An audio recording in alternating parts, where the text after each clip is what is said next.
चंद्रमा मनसो जातश्चक्षुः सूर्यो अजायत श्रोत्राद्वायश्च प्राणश्च मुखादग्निरजायत।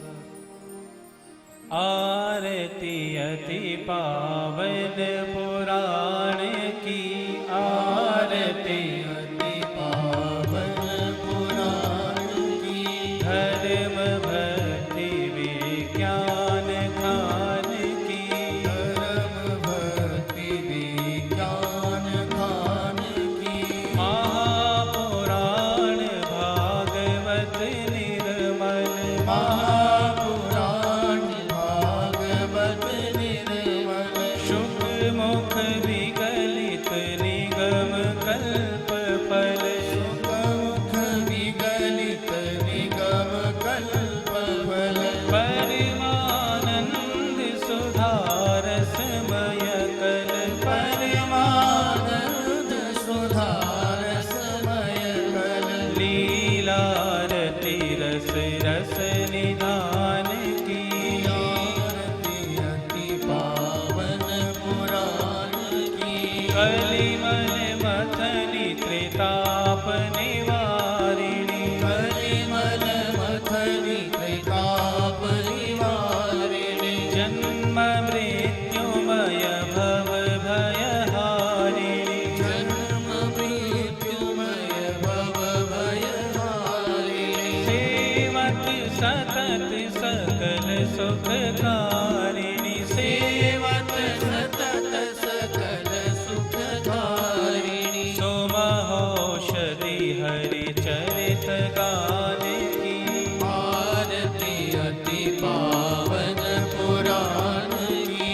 विषय विलास विमोह विनाशिनी, विषय विलास विमोह विनाशिनी। विमल विराग विवेक विकासिनी, विमल विराग विवेक विकासिनी। भगवत तत्व रहस्य प्रकाशिनी, भगवत तत्व रहस्य प्रकाशिनी। परम ज्योति परमात्म ज्ञान की, आरती अति पावन पुराण की।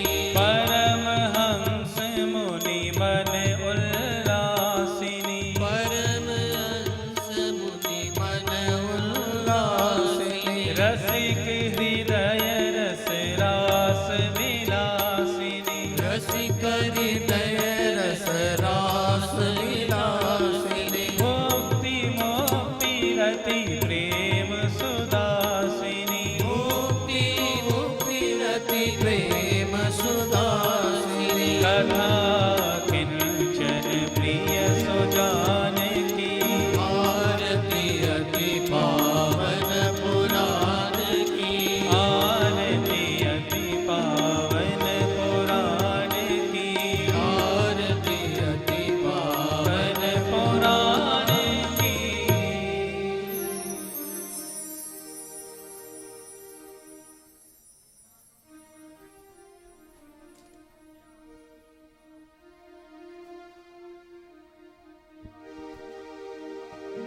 प्रचोदयात्। ॐ महादेव्यै च विद्महे विष्णुपत्नी च धीमहि तन्नो लक्ष्मी प्रचोदयात्। ॐ महापुराणाय विद्महे वाङ्गमय विग्रहाय धीमहि तन्नो भागवत प्रचोदयात्। नानासुगन्धिपुष्पाणि यथा कालोद्भवानि च पुष्पाञ्जलिर्मया दत्तौ गृहाण परमेश्वर मन्त्रपुष्पाञ्जलिं समर्पयामि।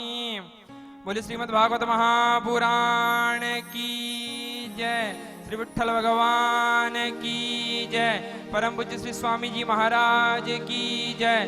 पूज्य श्री युवराज स्वामी जी महाराज की जय।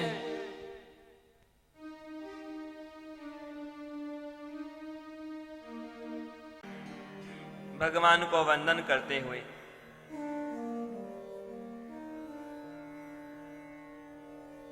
प्राचीन काल की परंपरा है, हर कार्य का आरंभ हो मंगलाचरण से।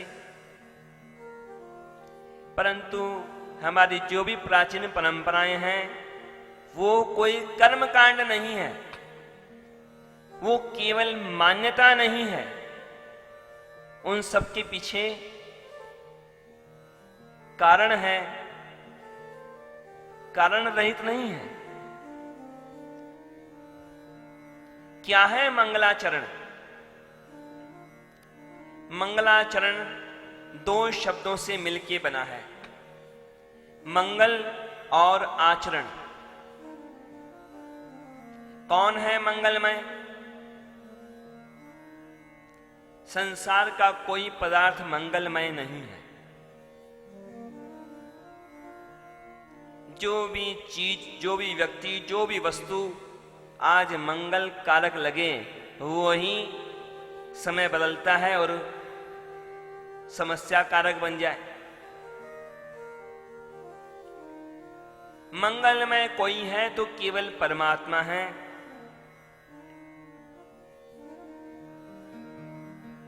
जानते भी हैं लोग इस श्लोक को, कई बार किसी भी शुभ कार्य की पत्रिका में छापते भी हैं। मंगलम भगवान विष्णु, मंगलम गरुड़ध्वज, मंगलम पुंडरीकाक्ष, मंगलाय तनो हरि। भगवान तो मंगल के आयतन हैं, मंगल के निवास हैं।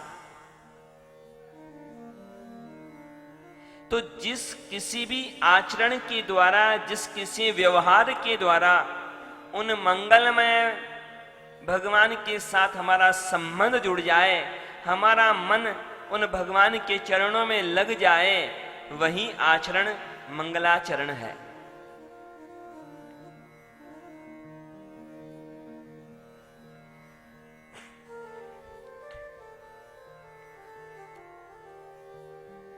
मंगलाचरण का यही तात्पर्य कि उन परमात्मा के साथ हमारा मन जुड़ जाए, उनका स्मरण हो जाए, उनकी कृपा का स्मरण हो जाए।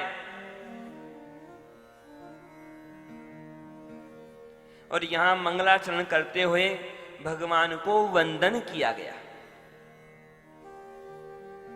और वंदन करते हुए भी कई कार्य किए गए। अब बिना कारण के, बिना हेतु के संसार में कोई कुछ नहीं करता। तो किसी ने पूछ लिया कि भाई प्रणाम कर रहे हो भगवान को, तो क्या स्वरूप है उन भगवान का? तो कह दिया गया सच्चिदानंद रूपाय, कि उन भगवान का स्वरूप ऐसा है सच्चिद आनंद, जो शुद्ध सत्वमय है, जिनमें रजोगुण और तमोगुण का लेश भी नहीं है।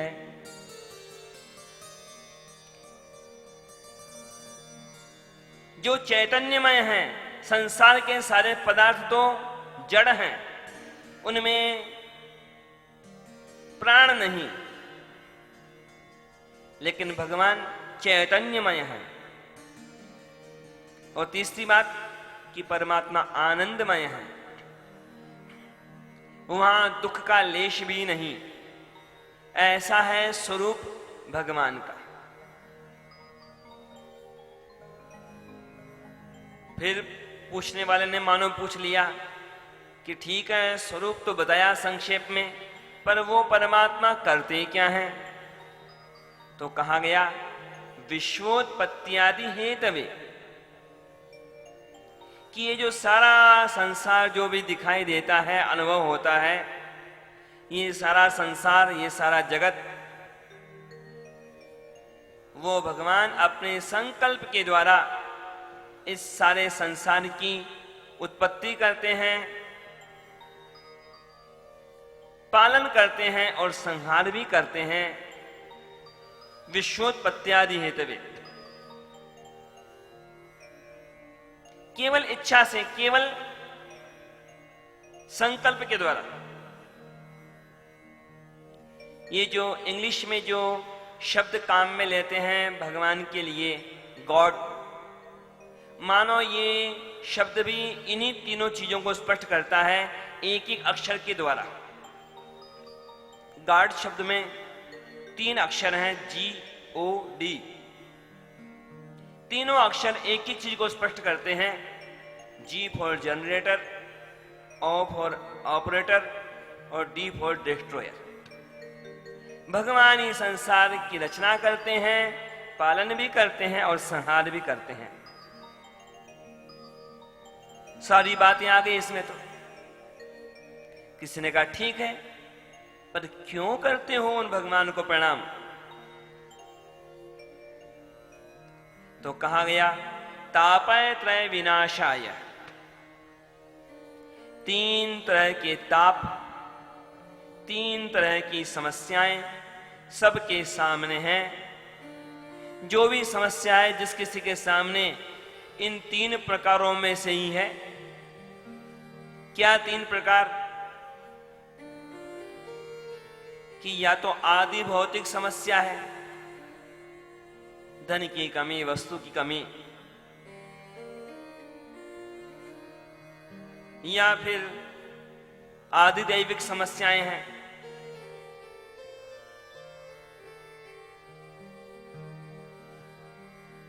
देवताओं की अनुकूलता नहीं, ग्रहों की अनुकूलता नहीं,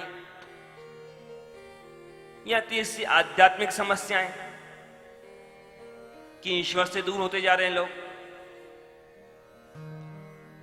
तो इन तीनों तरह के जो ताप हैं, इन तीनों तरह के तापों से, समस्याओं से दूर होने के लिए भगवान को नमस्कार करते हैं। श्री कृष्णाय वयम नुमः। पूछने वाले ने मानो पुनः पूछ लिया कि केवल प्रणाम करने से समस्याएं मिट जाएं, ऐसा कैसे होगा? संसार में लोग प्रणाम तो करते ही हैं भगवान को, कभी ना कभी तो। कोई बार बार करे, कोई एक बार करे, कभी ना कभी तो प्रणाम कर ही लेते हैं भगवान को। बार बार नमस्कार और प्रणाम करके भी संसार में लोगों की समस्याएं दूर नहीं होती। तो फिर आखिर ये बात क्यों कही गई कि केवल प्रणाम करो और समस्या दूर? इसके पीछे बड़ा गहरा रहस्य है। भगवान को किए गए प्रणाम की बड़ी महिमा कही गई शास्त्रों में।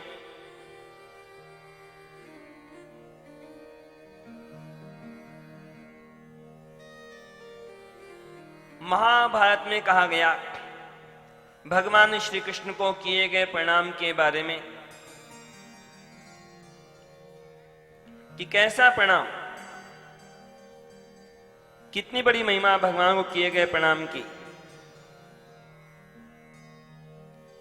एकोपि कृष्णस्य कृतः प्रणामो दशाश्वमेधावभृतेन तुल्यः। दशाश्वमेधी पुनरेति जन्म कृष्ण प्रणामी न पुनर्भवाय। सीधा सीधा कहा गया कि जो भी भक्त भगवान श्री कृष्ण को एक बार भी प्रणाम कर लेता है, उसे उसी क्षण 10 अश्वमेध यज्ञों का फल मिल जाता है। बल्कि प्रणाम की महिमा 10 अश्वमेध से भी ज्यादा है। कि कैसे? कि 10 अश्वमेध यज्ञ करने वाला तो उन पुण्यों के फल को अनुभव करेगा स्वर्ग में जाकर के, और पुण्य समाप्त और उसको आना पड़ेगा वापस इस धरती पर, वापस जन्म मृत्यु के चक्कर में।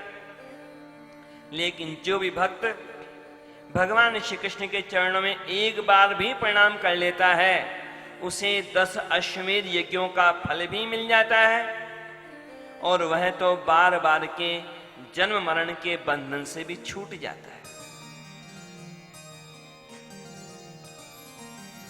महिमा तो कही गई, पर ऐसा अनुभव नहीं होता संसार में लोगों को। कारण क्या है? कारण यह है कि जब तक हम गहराई से नहीं समझेंगे किसी बात को, तो पूरा परिणाम मिलेगा नहीं। बहुत बातें हैं, सीमित तो है, समय सीमित है और सुनने वाले के धैर्य भी सीमित है। नहीं तो बताने के लिए और जानने के लिए बहुत बातें हैं श्रीमद् भागवत में, हर चीज का विस्तार संभव नहीं।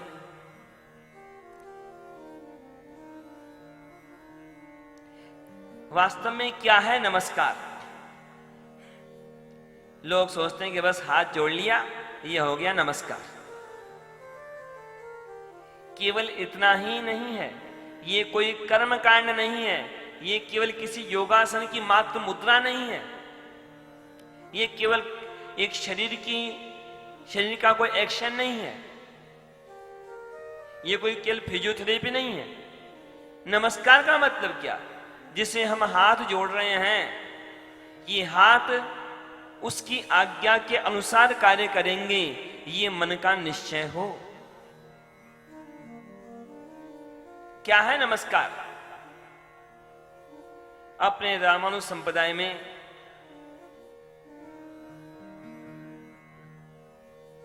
अहिर्बुद्ध संहिता का बड़ा महत्व है। वैसे तो अन्य संप्रदायों में भी उसकी महत्ता मानी जाती है।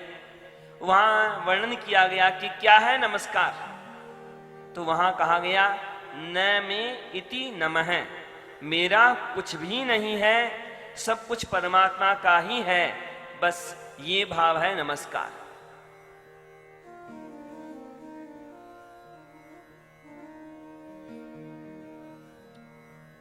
अहंकार न हो और मेरा मेरा न हो। मेरा मेरा क्या है? ये अहंकार का ही तो विस्तार है। आलवंदा स्तोत्र में भी वर्णन किया गया बड़े सुंदर ढंग से। पर शास्त्रों को पढ़े कौन? शास्त्रों को पढ़ने की बात आए तब तो लोग कहते हैं क्या करें, समय नहीं है।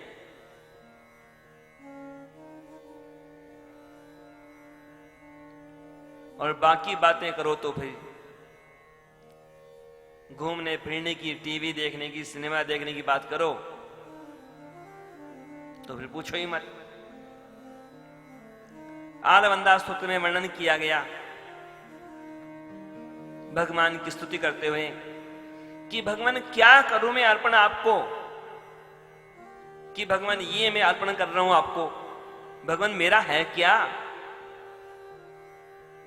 मम नाथ रस्तियोस्म्यहम् सकलम तद्धि तवैव माधव नियतः स्वमेति प्रबुद्धधि रथवा किन्नु समर्पयामि ते।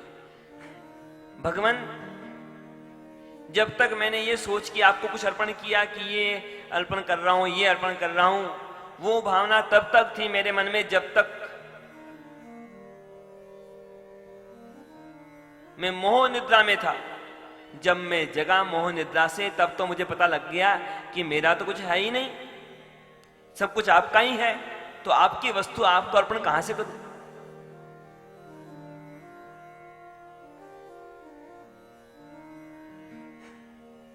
ये जो प्रणाम कहा गया, साष्टांग प्रणाम भी, साष्टांग प्रणाम में लोग लंबा लेट करके प्रणाम करते हैं। दौर्भ्याम पादाभ्याम जानोभ्याम उर्सा शीर्षा दिशा। 8 अंगों का स्पर्श होता है पृथ्वी से, पर इसका बड़ा गहरा मतलब है कि जिस शरीर से हम प्रणाम कर रहे हैं भगवान को, ये संपूर्ण शरीर, ये मन बुद्धि कर्मेंद्रियां ज्ञानेंद्रियां, ये सब भगवान को अर्पण है। और ये सब जो भी कार्य करेंगी, इस शरीर से जो भी कार्य होगा वह सब भगवान की आज्ञा के अनुसार होगा, ऐसा निश्चय हो तो एक बार का किया गया प्रणाम भी भगवान की प्राप्ति कराने में सक्षम है, समर्थ है। और यदि भगवान के प्रति समर्पण नहीं, तब तो ये प्रणाम केवल व्यायाम। प्रणाम हो पर वो भावना भी साथ में हो।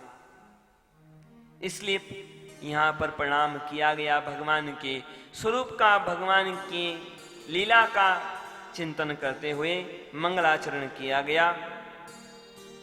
और अब चलते हैं उस प्राचीन काल के प्रसंग की ओर।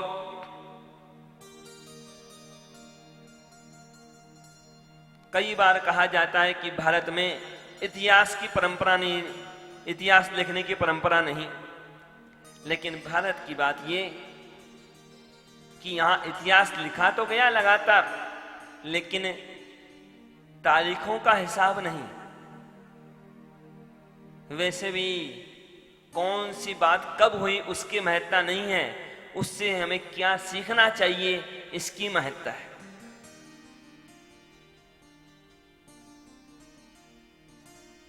प्राचीन काल की बात, एक बार अनेक ऋषि मुनि इकट्ठा हुए, पहुंच गए ब्रह्मा जी के पास। जाके ब्रह्मा जी से प्रार्थना की कि ब्रह्मा जी, आगे का समय कलयुग का समय, और उस घोर कलयुग में कैसे होगा कल्याण संसार के जीवों का, मानवों का, इसके लिए कोई सरल उपाय चाहिए हमें। हम यज्ञ भी करेंगे, हम सत्संग भी करेंगे, तो आप हमें कुछ पवित्र स्थान बताइए जहां जाके हम सत्संग करें, यज्ञ करें, और उसके द्वारा केवल हमारा ही कल्याण न हो, हमारा कल्याण तो हो ही हो, और आने वाले कलयुग के सभी जीवों का कल्याण हो सके, उसका हमें उपाय मिल सके। इसलिए कृपा कीजिए हम पर।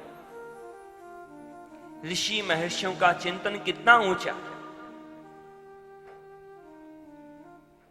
आजकल तो लोग संसार में केवल स्वार्थ की चिंता, बल्कि स्वार्थ को भी जानते कहां हैं लोग।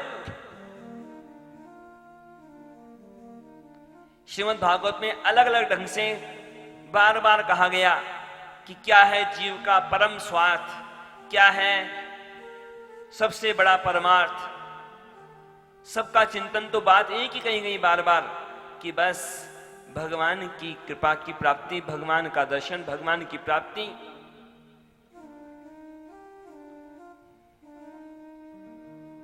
यही है जीव का परम स्वार्थ।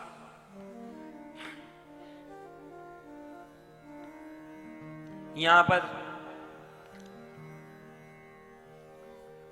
ऋषि मुनियों ने केवल अपना कल्याण नहीं चाहा, सबका कल्याण चाहा। और देख सकते हैं आजकल तो किसी व्यक्ति को कोई छोटी मोटी चीज की जानकारी हो जाए तो पहले चाहता है कि पेटेंट करा लूं ताकि इस जानकारी को कैश कर सकूं, कितना रुपया कमा लूं इस जानकारी से। लेकिन हमारे ऋषि महर्षियों ने इतने शास्त्र लिखे पर कभी कोई पेटेंट नहीं कराया।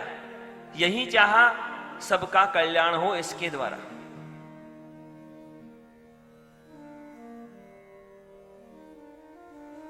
ऋषि महर्षियों ने सबके कल्याण का मन में संकल्प किया। ब्रह्मा जी ने कह दिया कि देखो ये तुम्हें देता हूं मैं एक चक्र, इस चक्र के पीछे पीछे जाओ और ये चक्र जहां जाके रुक जाए बस वहीं पर रुक जाना, समझ लेना कि वहीं है पावन तीर्थ, वहीं पर करो यज्ञ, वहीं पर करो सत्संग। तो वे सब ऋषि मुनि पहुंच गए, चक्र के पीछे पीछे पहुंचे वे सब जहां रुका पहिया वह चक्र। उस स्थान का नाम रख दिया उन्होंने नैमिषारण्य। सुंदर यज्ञशाला बनाई, यज्ञ आरंभ हुआ।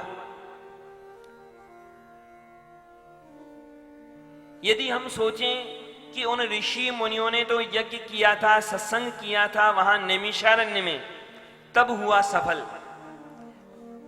तब उन्हें मिला परिणाम, और हम तो नैमिषारण्य में नहीं हैं, तो कैसे मिलेगा हमें परिणाम। श्रीमद् भागवत में जितने भी शब्द हैं या जो भी इतिहास है या जो भी घटना है उन सब के पीछे गहरे आध्यात्मिक तात्पर्य छिपे हुए हैं।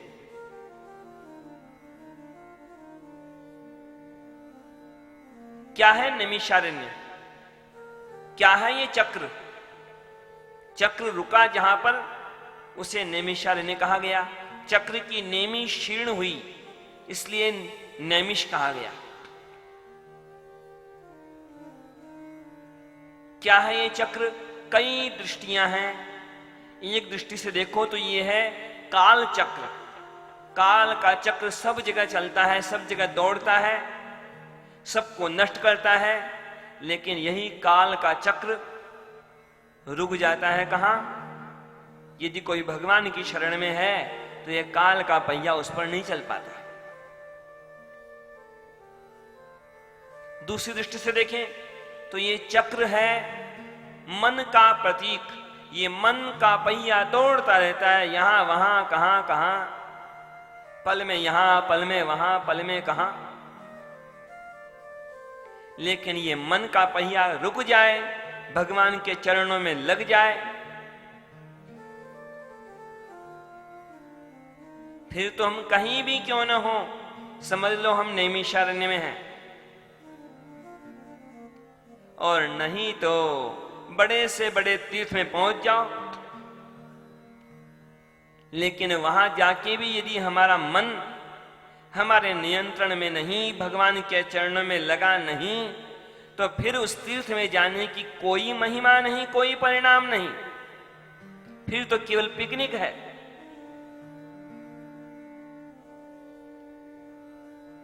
महत्ता इस बात की है कि हमारा मन सावधान हो, भगवान के चरणों में लगे, फिर तो हम चाहे जहां भी चिंतन करें, प्रयास करें, परिणाम अवश्य मिलेगा।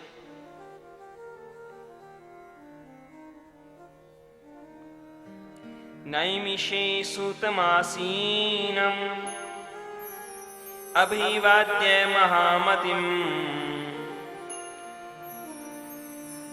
कथामृतरसास्वाद कुशलः शौनको ब्रवीत। ऋषि मुनियों का यज्ञ हुआ आरंभ।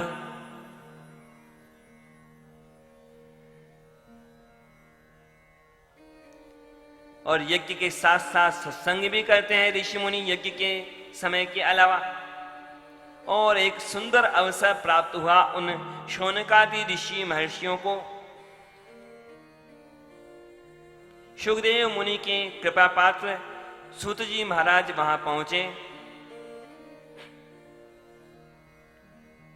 अब तो सूत जी महाराज का स्वागत किया सबकी तरफ से। महर्षि शौनक ने उन्हें आसन दिया, विराजमान किया और सबकी तरफ से पूछा शौनक मुनि ने कि देखिए सूत जी महाराज,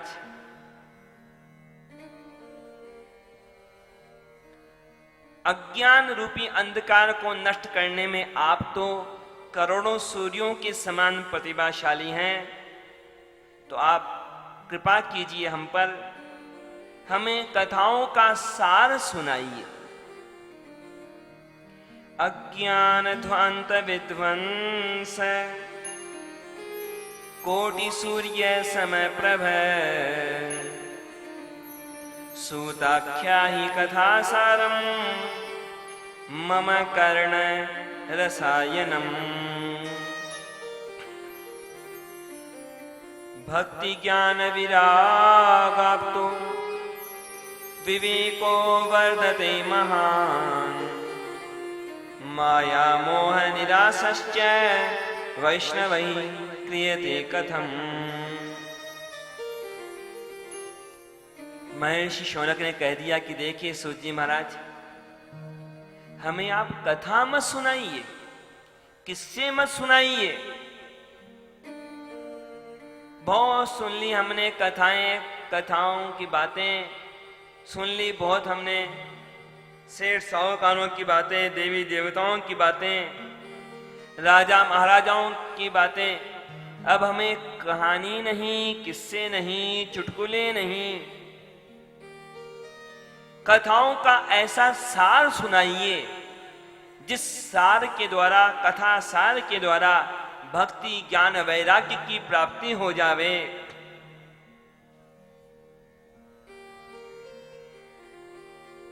भगवान की प्राप्ति हो जावे, भगवान की प्राप्ति के योग्य बन जावे, ऐसा कथाओं का सार सुनाइए आप। श्रेयशाम यद भवेत् श्रेय पावनानां च पावनम कृष्ण प्राप्तिकरम शाश्वत साधनम तद्वदाधुना। सूत जी महाराज बड़े प्रसन्न हुए। क्यों प्रसन्न हुए? संसार के परिवार की बातें,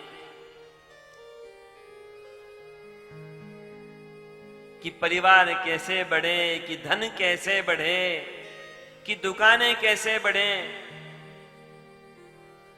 केवल इनके बारे में कोई पूछे तो संत प्रसन्न कभी नहीं होते। संत प्रसन्न होते हैं भगवान के बारे में जानने से, भगवान की कृपा के योग्य बनने का उपाय पूछने से। जो भी प्रश्न भगवान से जुड़ा हो, जो भी प्रश्न का उत्तर हमें भगवान की ओर ले जाता हो,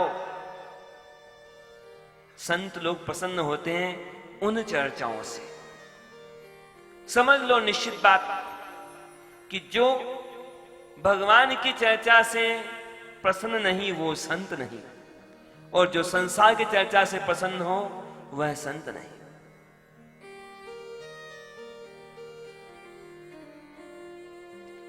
सूत जी महाराज ने कहा कि मैं बहुत प्रसन्न हूं जो आपने पूछा प्रश्न भगवान की लीला कथा के बारे में,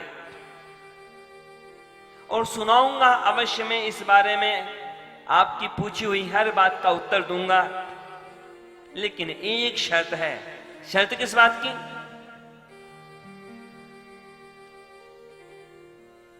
सांसारिक शर्त नहीं कही, बल्कि इतनी सीधी सी बात कही।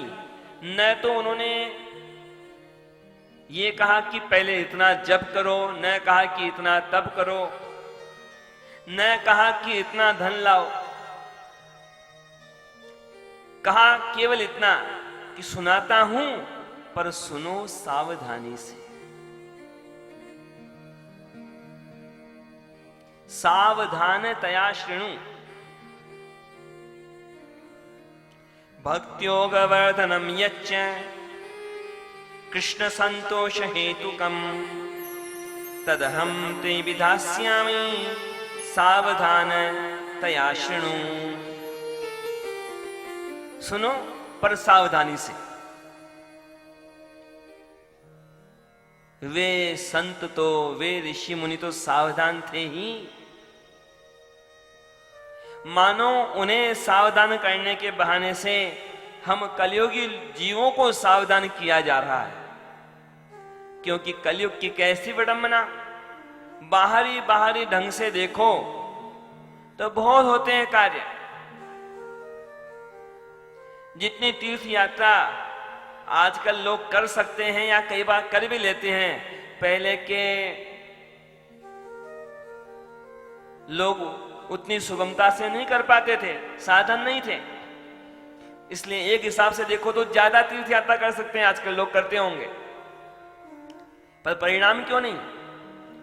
आयोजन ज्यादा होते हैं आजकल, भगवान की कथाओं के, सत्संग के ज्यादा आयोजन होते हैं पहले की तुलना में, पर परिणाम क्यों नहीं? मंदिर जाते हैं लोग, बड़ी भीड़ रहती है, इतनी भीड़ पहले नहीं रहती होगी कभी, फिर भी परिणाम नहीं। क्यों नहीं? लोग सावधान नहीं। शरीर से तो कार्य होता है पर मन से नहीं। मंदिर तो जाते हैं लोग, किस हिसाब से जाते हैं कि हाँ वहां तो इतनी भीड़ आती है, वहां तो लाखों लाखों लोग एक दिन में दर्शन करते हैं। अरे भाई, संख्या से क्या हिसाब? संख्या का क्या हिसाब? मंदिर जाते हैं, मंदिर को देख लेते हैं, पर भगवान का दर्शन छूट जाता है। रोज जाता हो कोई भले ही मंदिर, और भले ही मंदिर जाके आया हो अभी अभी, पर कभी गलती से पूछ मत लेना उससे कि दर्शन किया तुमने भगवान का, जरा बताओ ना भगवान ने आज किस रंग के कपड़े पहन रखे थे।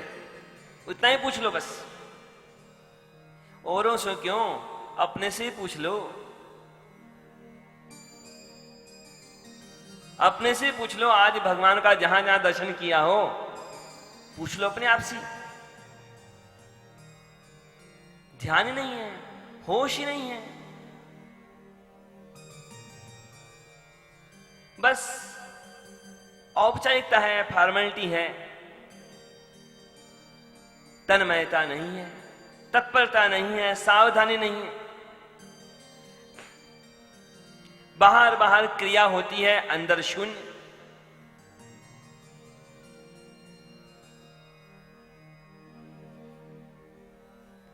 एक प्रसिद्ध लेखक हुआ अमेरिका का, मार्क ट्वेन।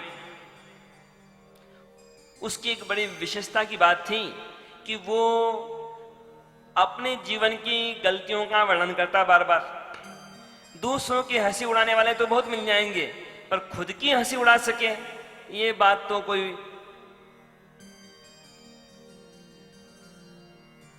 विशेष सज्जनता हो तो व्यक्ति अपनी गलती बता सकता है। तो मार्क ट्वेन ने एक घटना का वर्णन किया। एक बार उसे कहीं पर भाषण देने जाना था, तो भाषण देने गया, भाषण देकर के वापस घर में लौट के आया। पत्नी ने पूछ लिया कि क्यों, कैसा रहा आपका भाषण? मार्क ट्वेन ने कहा कि मेरा तीसरा भाषण बड़ा अच्छा था। पत्नी ने कहा, तीसरा भाषण? अभी तो आप गए और अभी आ गए, घंटा 1.5 घंटे में तो आप वापस आ गए, तो इतनी देर में 3 भाषण कैसे दे दिए? मार्क ट्वेन ने कहा, देखो तुम्हें समझ में नहीं आएगा। कि कैसे समझ नहीं आएगा, बताओ तो समझ में आएगा ना। तो मार्क ट्वेन ने कहा कि देखो, पहला वाला भाषण तो वो जो मैं सोच के गया था कि मुझे बोलना है, और दूसरा वाला भाषण वो जो मैंने वहां बोल दिया, और तीसरा वाला भाषण वो कि जो वापस आते समय मैं सोच रहा था कि ये बोलता तो ठीक रहता। तो वो जो तीसरा वाला भाषण है ना, वो बड़ा अच्छा था। अब क्या हालत है, सोचा कुछ, बोला कुछ, और बोलना चाहिए था कुछ और। ये है विडंबना संसार की। कई बार तो इतनी विचित्र हालत हो जाती है कि एक ही जगह जाते हैं, एक ही मंदिर में, एक ही शुभ आयोजन में लोग जाते हैं, कोई पुण्य बटोर के लाता है, कोई पाप बटोर के लाता है।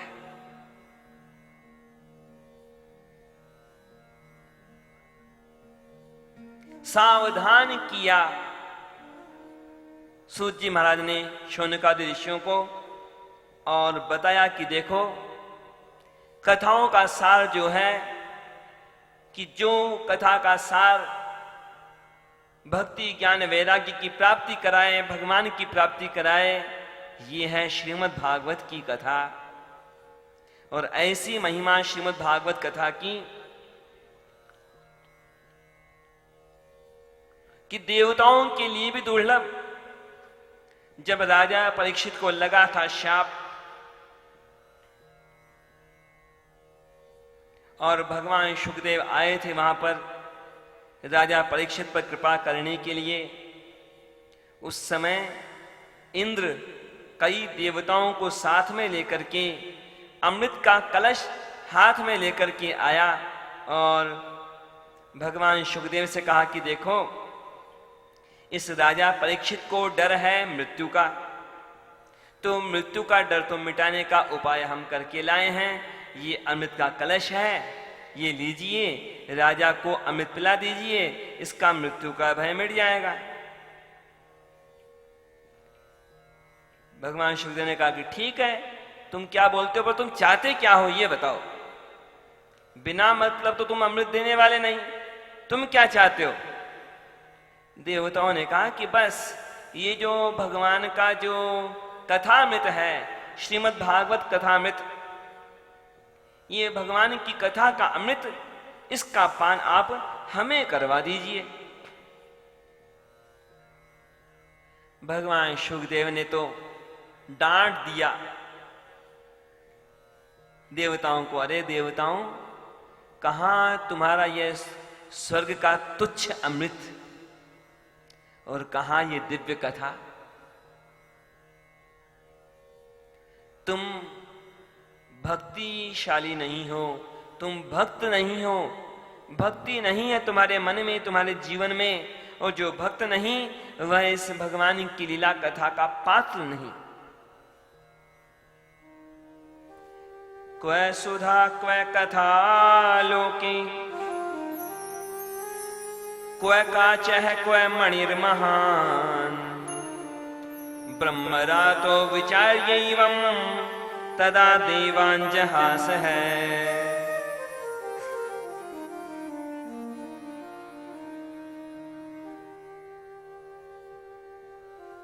देवता लोग अपना मुंह लेके लौट गए वापस।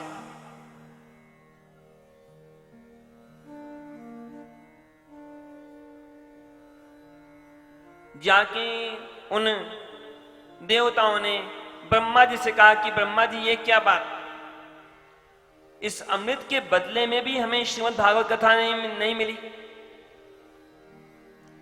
क्या महिमा इसकी? उसी समय मिला समाचार कि राजा परीक्षित को तो मुक्ति मिल गई कथा सुनने से। ब्रह्मा जी ने तो अपने ब्रह्मलोक में एक तराजू लगवाया, तराजू के एक पलड़े पर श्रीमद् भागवत को विराजमान किया और दूसरे पलड़े पर अलग अलग पुराण को रखने लगे, अलग अलग शास्त्रों को रखने लगे।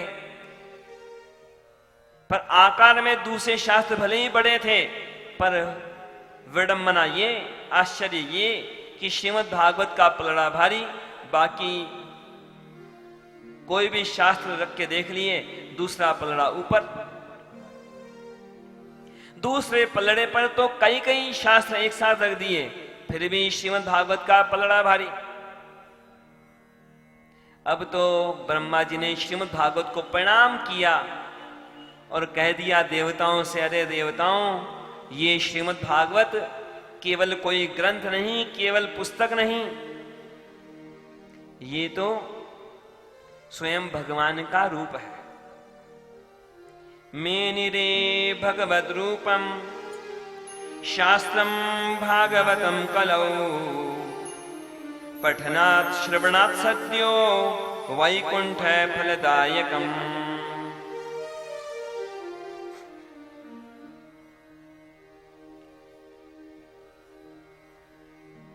इतनी बड़ी महिमा कहीं कहीं श्रीमद् भागवत की यहां पर कि श्रीमद् भागवत तो अमृत से बढ़कर के है, श्रीमद् भागवत तो कल्प वृक्ष से बढ़कर के है। क्यों कहा गया कल्प वृक्ष से भी बढ़कर के? कल्प वृक्ष तो ऐसा होता है कि बस नीचे जाकर के जो चाहो सो मिल जाए। अब इससे बढ़ के क्या होगा कि जो चाहो सो मिलता जाए। यहां चिंतामणि का भी उल्लेख किया गया। चिंतामणि ऐसी मणि होती है जिसके पास में हो चिंतामणि तो जैसा चिंतन करे वैसी वस्तु से मिल जाती है। लेकिन भगवान की जो कृपा है उसकी तुलना ये कोई चीजें नहीं कर सकते। भले ही संसार के लोगों को लगे कि कल्प वृक्ष मिल जाए तो ज्यादा अच्छा, भगवान का क्या करना है? बस कल्प वृक्ष के नीचे जाकर के हम इच्छा करेंगे और वस्तु मिलती जाएगी, बस सब समस्या मिट जाएगी, सब कुछ मिल जाएगा। परंतु गलती पर है लोग। जो सोचे कि कल्प वृक्ष अच्छा, वो गलती पर है। ऐसा हुआ एक बार। अब देवताओं का वृक्ष है कल्प वृक्ष,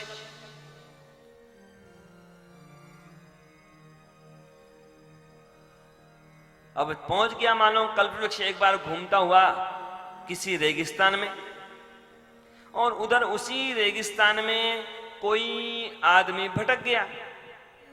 अब गर्मी का समय, प्यास से व्याकुल, भूख से व्याकुल, गर्मी से व्याकुल,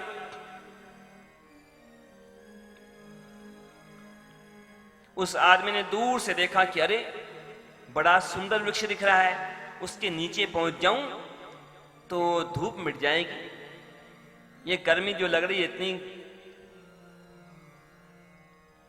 दौड़ा आगे पहुंचा, उस वृक्ष के नीचे पहुंच गया। परंतु ये मानव का बड़ा विचित्र स्वभाव है, जितना जितना मिलता जाता है तो संतोष कभी नहीं करता, और ज्यादा लोभ होता है। लोभ बढ़ता ही जाता है। 100 है तो 1000 चाहता है, 1000 है तो लाख चाहता है, लाख है तो करोड़ चाहता है।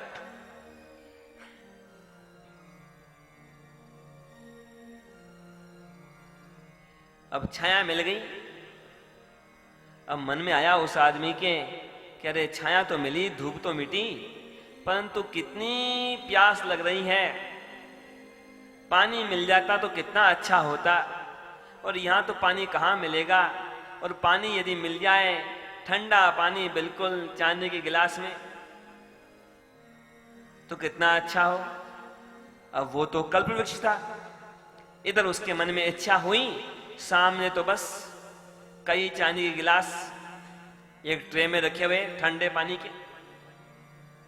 अब अंधा क्या चाहे, 2 आंखें, तत्काल पानी पी गया, बहुत खुश कि कितना ठंडा पानी मिला, कितना अच्छा।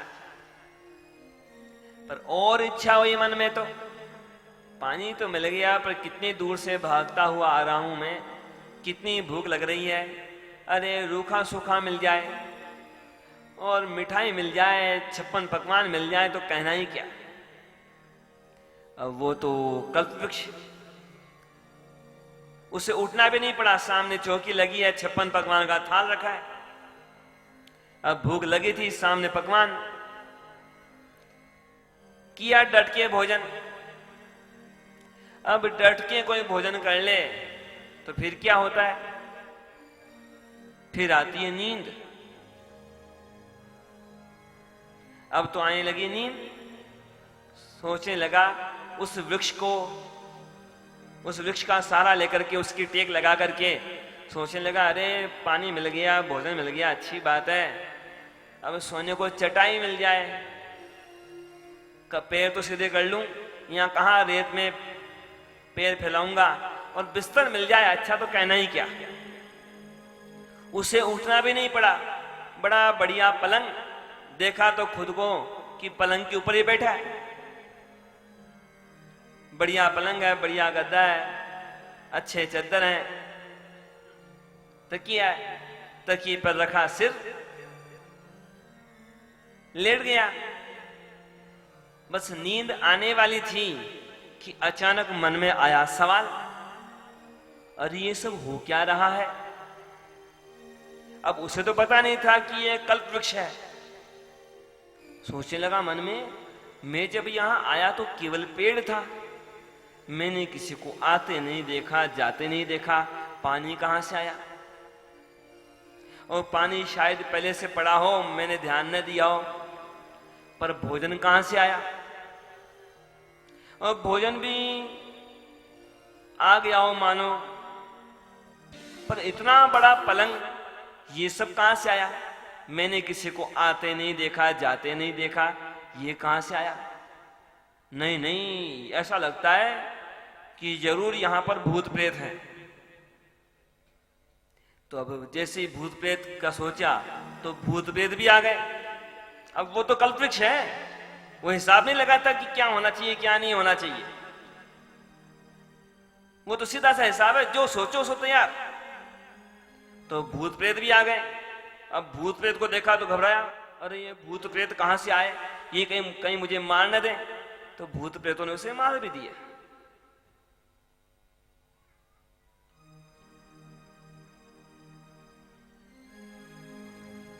लेकिन भगवान की महिमा इसलिए कही गई कल्पवृक्ष से बढ़ करके।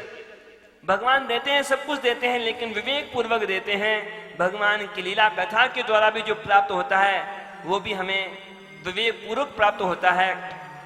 कोई सोचे कि उस आदमी को तो पता नहीं था, हमें पता हो तो हम तो पता नहीं क्या क्या प्राप्त कर लें। लेकिन मानव के मन का भरोसा नहीं।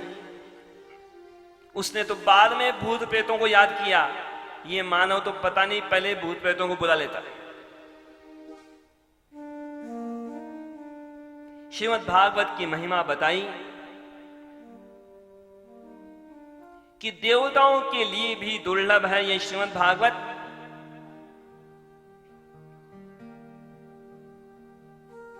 पूछा शौनकादि ऋषियों ने कि आरंभ कैसे हुआ था सप्ताह कथा के रूप में श्रीमद् भागवत का। बताया सूत जी महाराज ने कि देखो, नारद जी के पूछने पर सनकादिक महर्षियों ने इसका उपदेश किया था सप्ताह कथा के रूप में। कौन है सनकादिक? ये 4 भाई हैं। सनकादिक संक्षेप में कहा जाता है सनक, सनंदन, सनत और सनातन। पूछ लिया, वापस पूछ लिया शौनकादि ऋषियों ने कि नारद जी तो कहीं पर ठहरते नहीं, सनकादिक भी बस भगवान के भजन में लगे रहते हैं। क्यों और कैसे मिलना हुआ, कहाँ मिलना हुआ, कैसे प्रश्न हुआ, कैसे श्रीमद् भागवत का वर्णन किया, मैं जानना चाहता हूं, हम सब जानना चाहते हैं। बताइए आप हमें इस बारे में। लोक विग्रह मुक्तस्य नारदस्य स्थिरस्य च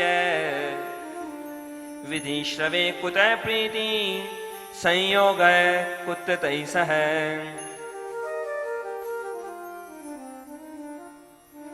कहने लगे सूत जी महाराज की देखो, प्राचीन काल की बात।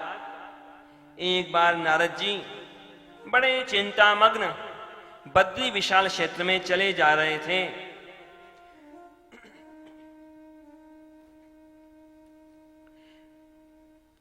अचानक नारद जी की दृष्टि पड़ी सामने और देखा नारद जी ने चारों सनकादिक कुमार चले आ रहे हैं सामने से। और सनकादिक चारों कुमारों का कार्य कैसा, व्यवहार कैसा? वे तो हमेशा हमेशा भगवान के ही नामों का गान करते रहते हैं। हरि शरणम हरि शरणम, भगवान के ही नामों का गान करते रहते हैं। कभी ये नाम, कभी वो नाम। आइए हम भी अपनी जिह्वा को पवित्र करें, सार्थक करें। किसके हैं भगवान? केवल किसी एक ऋषि महर्षि के नहीं, जो अपने को भगवान का माने और जो भगवान को अपना माने। नंदलाल सावरिया मेरो, गोपाल सावरिया मेरो। नंदलाल सावरिया मेरो, गोपाल सावरिया मेरो। नंदलाल सावरिया मेरो, गोपाल सावरिया मेरो। नंदलाल सावरिया मेरो, गोपाल सावरिया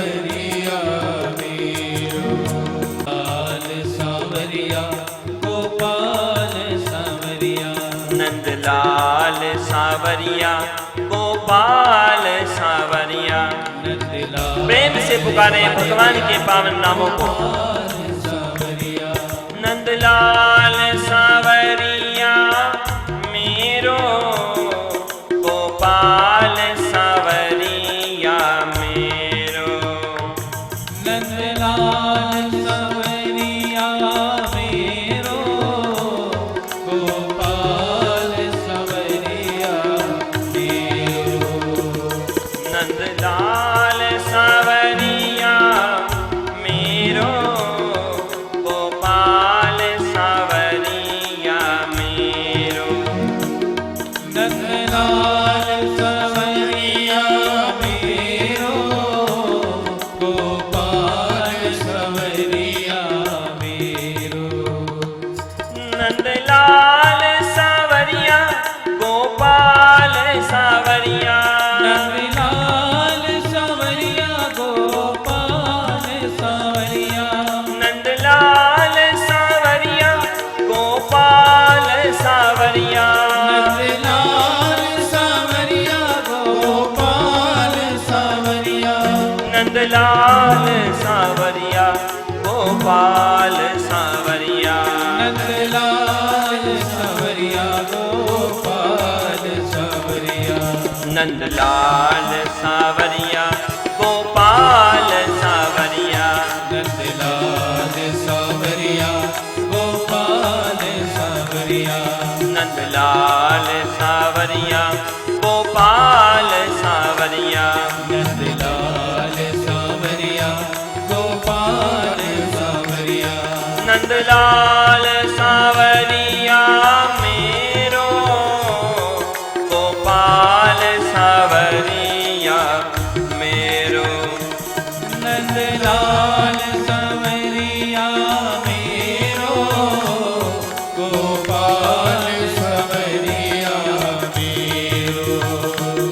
नंदलाल सावरिया मेरो गोपाल सावरिया मेरो। नंदलाल सावरिया मेरो गोपाल सावरिया मेरो। नंदलाल सावरिया गोपाल सावरिया। नंदलाल सावरिया गोपाल सावरिया। नंदलाल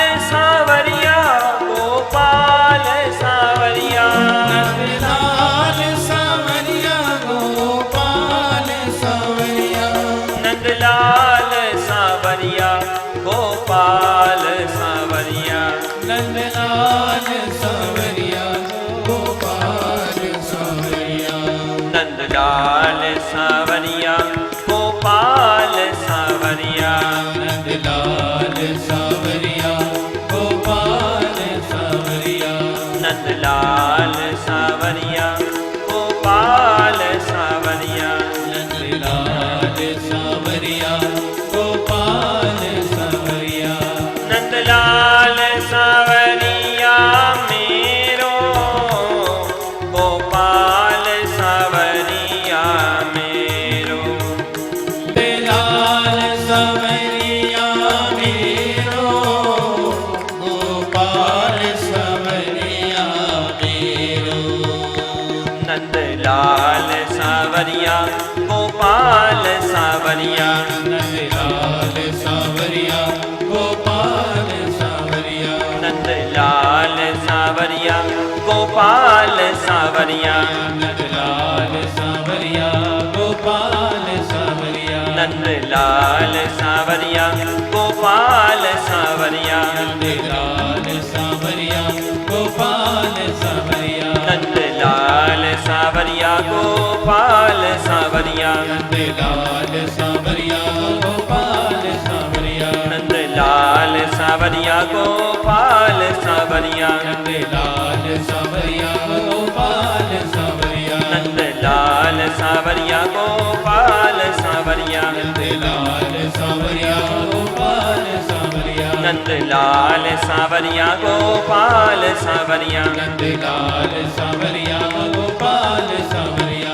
नंदलाल सावरिया मेरो, गोपाल सावरिया मेरो, नंदलाल सावरिया मेरो, गोपाल सावरिया मेरो, नंदलाल सावरिया मेरो, गोपाल सावरिया मेरो, नंदलाल सावरिया मेरो, गोपाल सावरिया मेरो, नंदलाल सावरिया मेरो, गोपाल सावरिया मेरो, नंदलाल सावरिया मेरो, गोपाल सावरिया मेरो।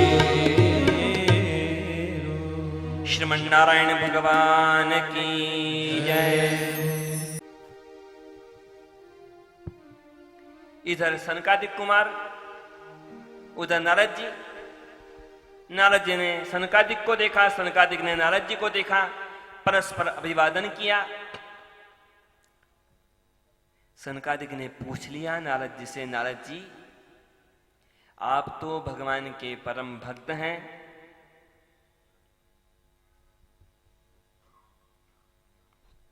आप इतने चिंतित कैसे लग रहे हैं? आप कहां से आ रहे हैं इतनी जल्दी जल्दी, कहां को जा रहे हैं, क्या बात है? कथम ब्रह्मन् दीनमुख है, कुतश्चिंतातुरो भवान्, त्वरितं गम्यते कुत्र, कुतश्चागमनं तव। सही है प्रश्न। भगवान का भक्त है तो चिंता किस बात की? चिंता कब होती है? जब मन में कामनाएं हों खूब सारी।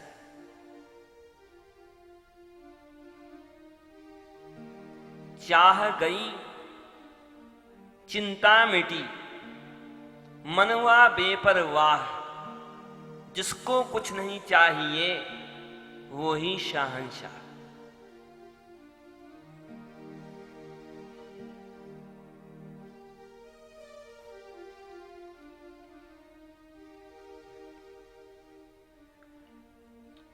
भगवान के भक्तों को अपनी चिंता कभी नहीं होती। उन्हें चिंता होती भी है तो संसार के कल्याण की चिंता होती है। और नारद जी बताने लगे इसी बारे में कि क्या बताऊं मैं तो पृथ्वी पर आया था।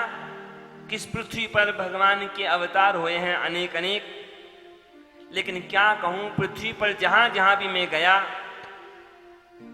वहां वहां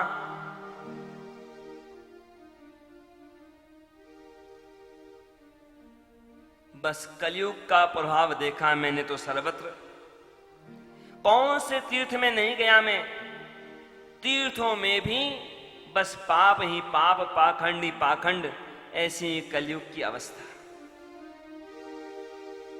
अहम तो पृथ्वीं यातो ज्ञात्वा सर्वोत्तमामिति, पुष्करम च प्रयागम च काशीम गोदावरीम तथा, हरिक्षेत्रम कुरुक्षेत्रम श्रीरंगम सेतुबंधनम, एवमादिषु तीर्थेषु भ्रममाण इतस्ततः। क्या कहूं, नारद जी ने कहा जहां देखो वहां पाखंड पाखंड पाखंड।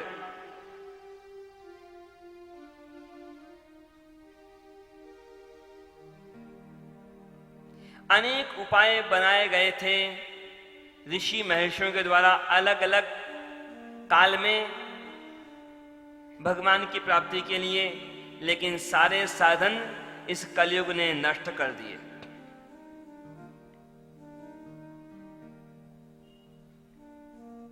तीर्थ वास के द्वारा भगवान की प्राप्ति हो सकती, लेकिन ऐसे लोग, ऐसे दुष्ट लोग जो नास्तिक हैं, जिनको पाप करने में कोई ग्लानि नहीं, ऐसे लोग तीर्थों में रहने लग गए तो तीर्थ का सार नष्ट हो गया।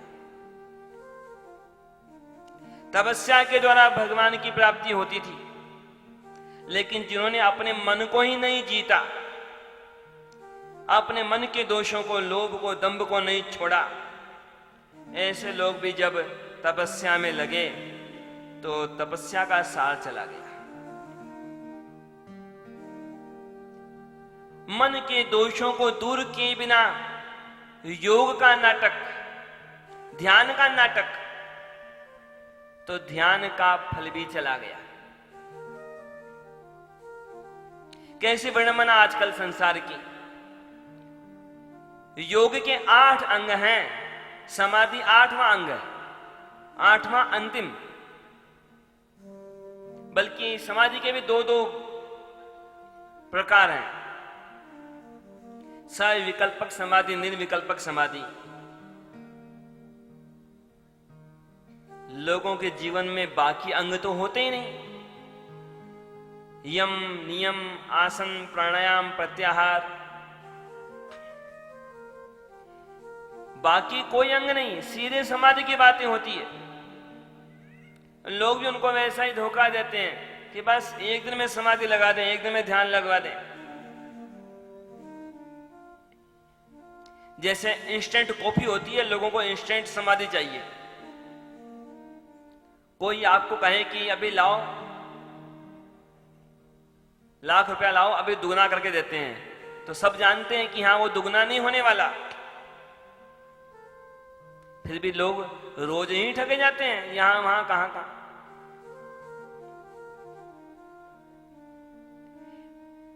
ग्राउंड फ्लोर का पता नहीं, फर्स्ट फ्लोर का पता नहीं, सेकंड फ्लोर का पता नहीं, सीधे 8वीं मंजिल की बात होती है। वो 8वीं मंजिल कब बनी?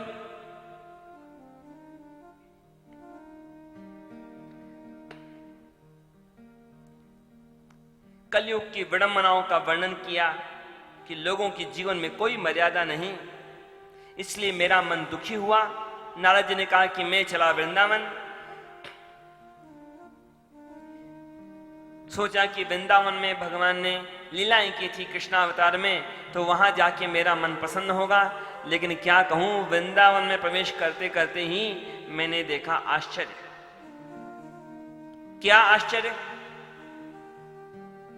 नारद जी ने कहा कि मैंने देखा वहां प्रवेश करते समय मार्ग के किनारे, रास्ते के किनारे एक सुंदर युवती खड़ी है और उसी के थोड़ी दूरी पर 2 वृद्ध भूमि पर बेहोश पड़े हैं।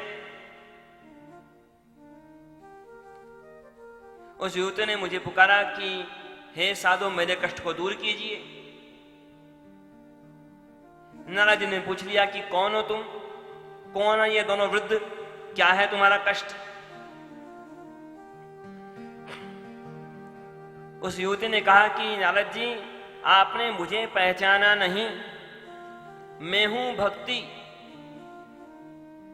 और ये जो वृद्ध हैं ये दोनों हैं मेरे बेटे, ज्ञान और वैराग्य।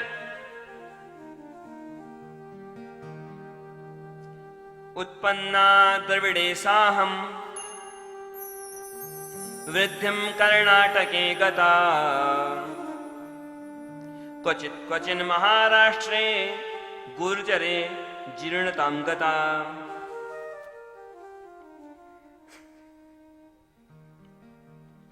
भक्ति ने कहा कि देखो, मैं दक्षिण देश में उत्पन्न हुई, आगे बढ़ी मैं उत्तर में, कर्नाटक में मुझे वृद्धि मिली, महाराष्ट्र में मुझे सम्मान मिला। लेकिन जैसे जैसे उत्तर में आगे बढ़ी वैसे वैसे कलयुग का प्रभाव हुआ। मैं और मेरे ये दोनों पुत्र, हम तीनों हो गए वृद्ध।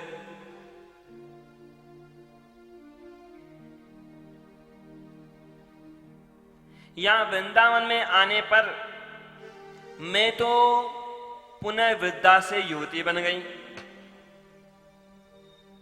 लेकिन क्या कहूं, मेरे पुत्र वृद्ध तो थे ही, और यहां आकर के तो ये दोनों बिल्कुल बेहोश होके पड़े। क्या मतलब है इस घटना का? ये एक तरह का रूपक है, समझाने का ढंग है।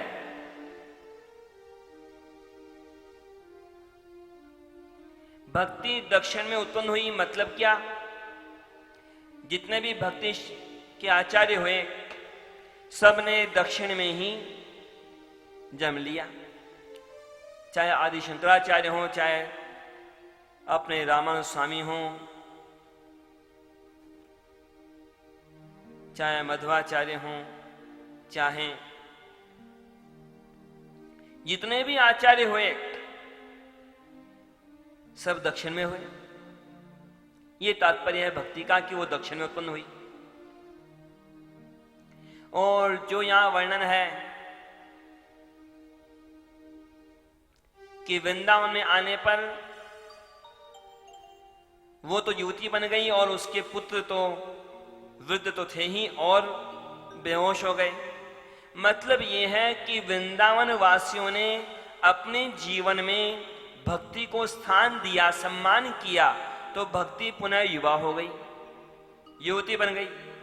लेकिन ज्ञान वैराग्य का तिरस्कार किया वृंदावन वासियों ने, इसलिए ज्ञान वैराग्य बेहोश हो गए। पर एक बात निश्चित समझिए, ज्ञान वैराग्य कौन है? भक्ति के पुत्र हैं। और जिसके पुत्र, जिस माता की पुत्र दुखी हो, वो माता सुखी नहीं हो सकती। जब तक ज्ञान वैराग्य कष्ट में है तब तक भक्ति पूर्ण नहीं। केवल भक्ति को स्वीकार करो और ज्ञान वैराग्य का तिरस्कार करो तो भक्ति की पूर्णता कभी नहीं आ सकती।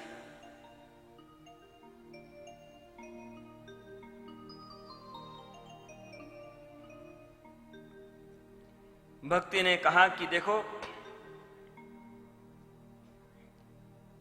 यहां की वृंदावन की महिमा की मैं तो युवती बन गई, पर इनके कष्ट को दूर करो आप।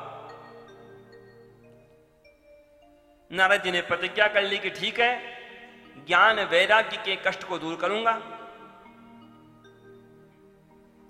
पर कैसा आश्चर्य, संसार में होता है ऐसा कि माता वृद्धा होती है, पुत्र युवा होते हैं। यहां उल्टा मामला, माता युवती है और पुत्र वृद्ध है। नारद जी ने प्रयास किया, अलग अलग वेदों के मंत्रों का उच्चार किया, बार बार पुकारा, अरे ज्ञान उठो, अरे वैराग्य उठो। मुखम संयोज्य कर्णान्ते शब्दमुच्चै समुच्चरन् ज्ञान प्रबुद्धताम शीघ्रम रे वैराग्य प्रबुद्धताम।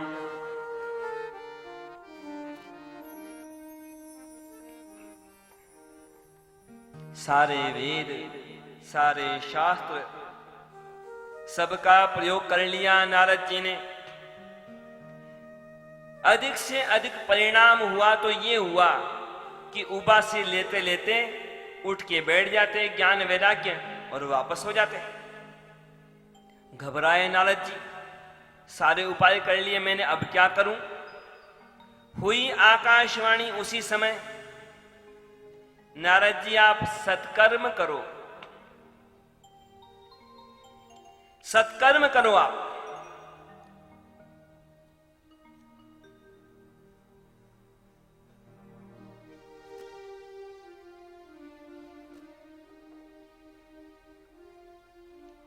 और नारद जी ने पूछ लिया क्या है सत्कर्म? आकाशवाणी ने कहा कि सत्कर्म के बारे में जानना हो तो संतों के पास जाओ। चले नारद जी, तीर्थों में पहुंचे, जिससे भी पूछा, जिसने भी जो उपाय बताया, नारद जी ने कहा ये उपाय तो मैं पहले ही कर चुका हूं।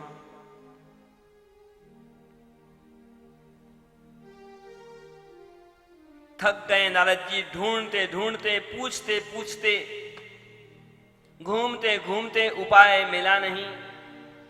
अब तो नारद जी ने विचार किया भगवान ही कृपा करें तो होगा कार्य। जाता हूं बद्री विशाल क्षेत्र में, करूंगा तपस्या, भगवान से उपाय पूछूंगा। नारद जी ने कहा सनकादिक कुमारों से कि देखो इसीलिए आया था मैं तो यहां पर। लेकिन कितनी कृपा भगवान की, आप चारों का दर्शन हो गया मुझे। अब तो आप ही बताइए मुझे उपाय, कैसे कष्ट दूर हो भक्ति ज्ञान और वैराग्य का।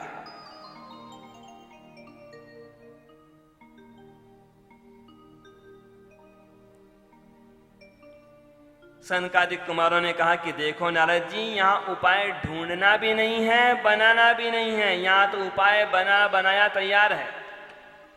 कि क्या उपाय है? सनकादिक कुमारों ने कहा देखो, कई तरह के यज्ञ होते हैं।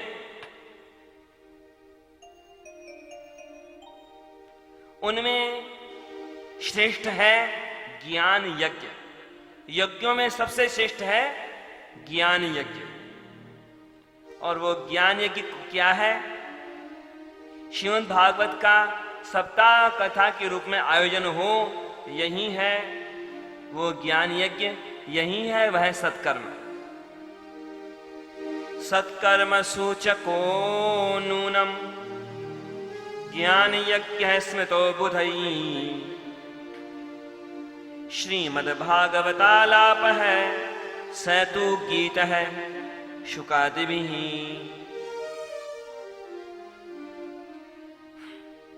नारद जी के मन में कुछ हुआ संदेह।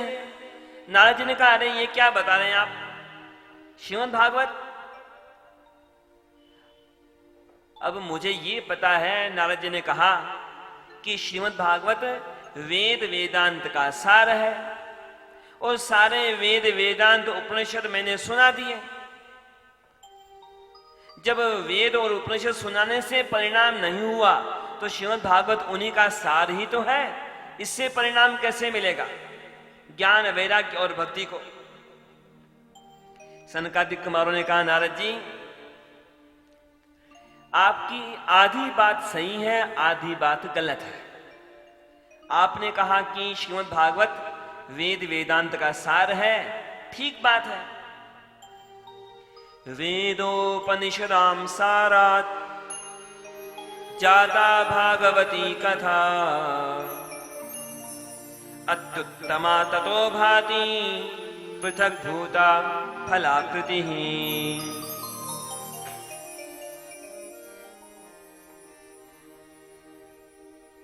श्रीमद् भागवत सारे शास्त्रों का सार है, बिल्कुल ठीक है। लेकिन आप जो कहते हैं कि उन मूल शास्त्रों का उपयोग करने से परिणाम नहीं मिला, तो सार से परिणाम कैसे मिलेगा? पर देखो नारद जी, बात ऐसी है, मूल वस्तु और सार में अभिन्नता भी होती है, लेकिन परिणाम अलग भी होता है। अब कोई आदमी अपने घर में शाम को दिया जलाने चला। अब दिया जलाते समय देखा कि घी तो है ही नहीं घर में, सामने दूध पड़ा था। सोचा अरे दूध पड़ा ही है, आखिर घी कहां से आता है? आता दूध से ही है ना, तो ठीक है दूध डाल लेता हूं दिए में। तो अब दूध डाला तो जो घी कम पड़ रहा था तो वहां तो जैसे दूध डाला तो दिया बुझ गया। ठीक बात है, दूध नहीं है घी, लेकिन सीधे दूध से कोई दिया जलाना चाहे तो दिया जलने वाला नहीं। लेकिन उसी दूध को जमाओ, दही जमाओ, दही को पिलो, मक्खन अलग करो, मक्खन को तपाओ, घी बन गया। अब घी से दीपक जलाओ, जलेगा। है तो घी दूध का ही अंश, पर परिणाम अलग है। स्पष्ट कहा सनकादिक कुमारों ने कि देखो, जैसे गन्ने की तुलना में गन्ने का रस विशेष है, जैसे आम के पेड़ की तुलना में, पत्तों की तुलना में, टहनियों की तुलना में आम का फल विशेष है, जैसे दूध की तुलना में घी विशेष है, वैसे ही सारे शास्त्रों की तुलना में ये श्रीमद् भागवत विशेष है।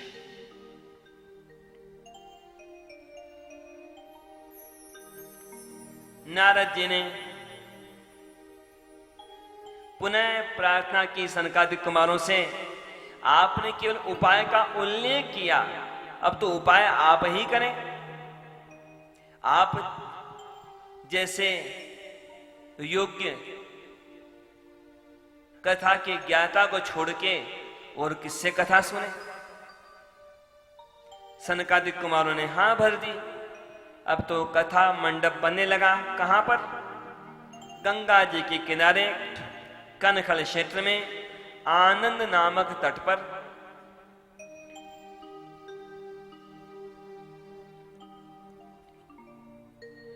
दूर दूर तक समाचार भेजा गया और दूर दूर से भगवान के भक्त आने लगे। स्वयं वेदों के मंत्र मूर्तिमान होकर के चल पड़े भगवान की लीला कथा का श्रवण करने। सारे तीर्थ पहुंच गए भगवान की लीला कथा का श्रवण करने। सनकादिक कुमारों ने श्रीमद् भागवत की महिमा का वर्णन किया कि देखो, जितने भी जो दूसरे उपाय हैं उनका हमेशा उपयोग नहीं कर सकते, लेकिन ये जो भगवान की लीला कथा है इसका सेवन एक बार नहीं, दो बार नहीं, निरंतर करते रहना चाहिए भगवान की लीला कथा का सेवन। क्योंकि इसकी तो ऐसी महिमा, श्रवण करने मात्र से भगवान श्री हरि हृदय में आके हो जाते हैं विराजमान। सदा सेव्या सदा सेव्या श्रीमद् भागवती कथा, यस्याः श्रवण मात्रेण हरिश्चित्तं समाश्रयेत्। वर्णन किया श्रीमद् भागवत की महिमा का कि अरे सुनो, दूसरे शास्त्रों को अच्छी बात है, पर जब श्रीमद् भागवत की प्राप्ति हो जाए तब तो उसी का श्रवण करो, बाकी शास्त्रों को भूल जाओ। किम श्रुतै बहुभिः शास्त्रै पुराणैश्च भ्रमावहै, एकं भागवतं शास्त्रं मुक्तिदानेन गर्जति। तुलना की गई रूपक के द्वारा। जैसे श्रीमद् भागवत कोई सिंह हो, शेर हो, और शेर की गर्जना के सामने बाकी सारे प्राणियों की गर्जना गायब हो जाती है, तो वैसे ही श्रीमद् भागवत के सामने बाकी सारे शास्त्रों की महत्ता बराबरी कर नहीं सकती कभी।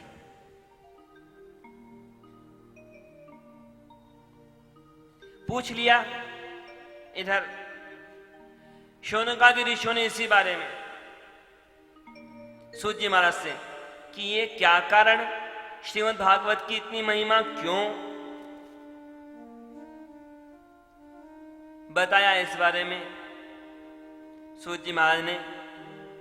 भगवान श्री कृष्ण की अंतिम लीलाओं का वर्णन करते हुए कि जब भगवान श्री कृष्ण अपनी लीला समेटने वाले थे तब उद्धव जी ने भगवान से प्रार्थना की, भगवान आप लीला समेट लेंगे, हम भक्तों को किसका भरोसा फिर, हम तो बस आपको देख करके जीते, हमें किसका आश्रय फिर।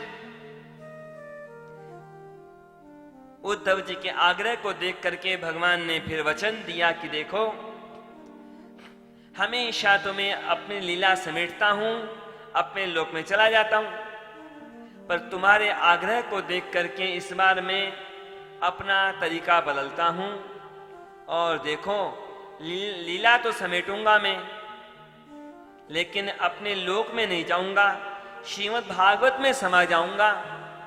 और जो भी श्रीमद् भागवत का भक्ति पूर्वक सेवन करेंगे, श्रवण करेंगे, गान करेंगे, वे सब मेरी कृपा के पात्र बनेंगे। जैसा वचन दिया वैसा ही किया भगवान ने, लीला समेट के श्रीमद् भागवत में समा गए। स्वकीयम यद भवेत् तेजस तच्च भागवते दधात् तिरोधाय प्रविष्टोऽयं श्रीमद्भागवतार्णवम् तेनेयं वाङ्मयी मूर्तिः प्रत्यक्षा वर्तते हरेः सेवनात् श्रवणात् पाठात् दर्शनात् पापनाशिनी।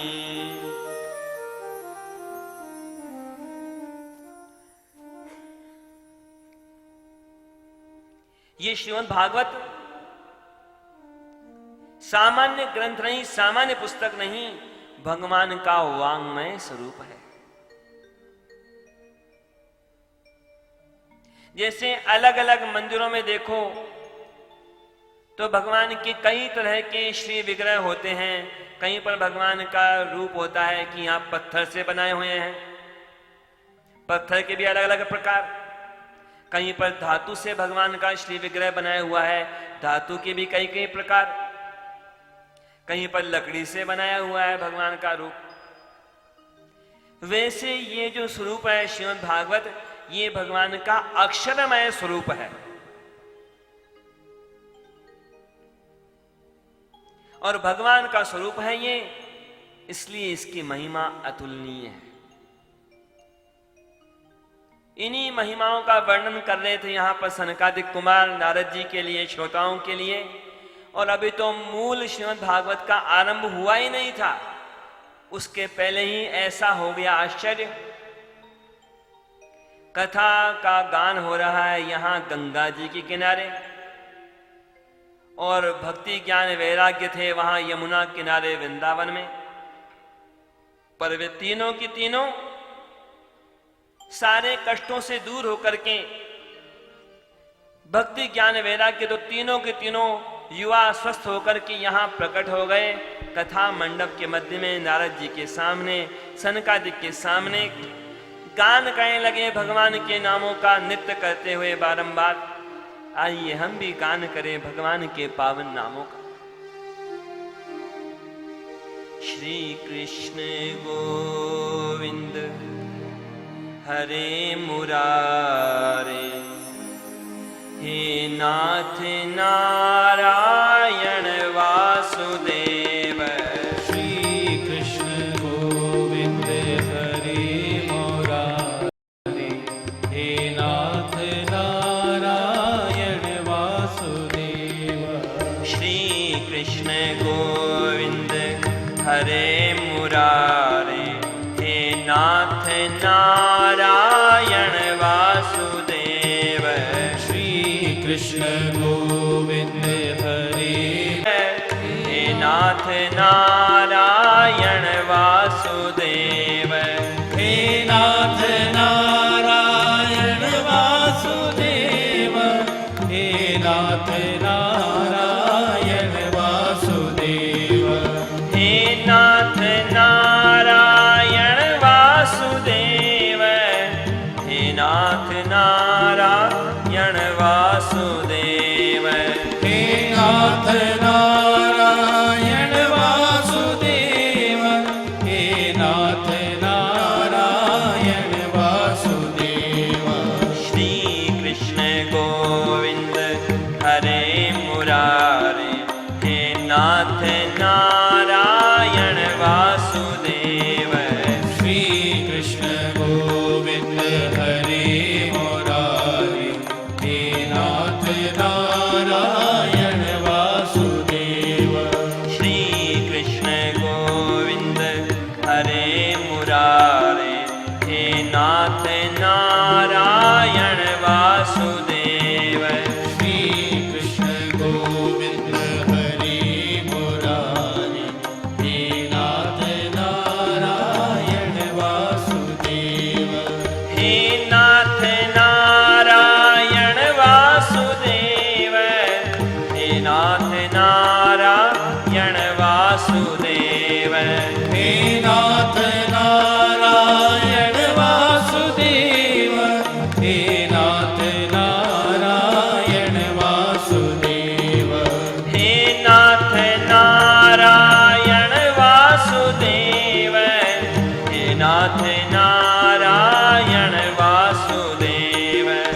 नाथ नारायण वासुदेव हे नाथ नारायण वासुदेव श्री कृष्ण गोविंद हरे मुरारे हे नाथ नारायण वासुदेव श्री कृष्ण गोविंद हरे मुरारे हे नाथ नारायण वासुदेव श्री कृष्ण गोविंद हरे मुरारे हे नाथ नारायण वासुदेव श्री कृष्ण गोविंद हरे मुरारे हे नाथ नारायण वासुदेव श्री कृष्ण गोविंद हरे मुरारे हे नाथ नारायण वासुदेव श्री कृष्ण गोविंद हरे मुरारे हे नाथ नारायण वासुदेव श्री कृष्णचंद्र भगवान की जय। कैसा आश्चर्य, कैसी कृपा भगवान की। भक्ति ज्ञान वैराग्य वहां यमुना किनारे वृंदावन में, और उनके लिए कथा हो रही है यहां गंगा जी के किनारे कनकल क्षेत्र में। और केवल महिमा का गान करते करते ही भक्ति ज्ञान वैराग्य तीनों की वृद्धावस्था गायब, तीनों पूर्ण स्वस्थ प्रकट हो गए वहां।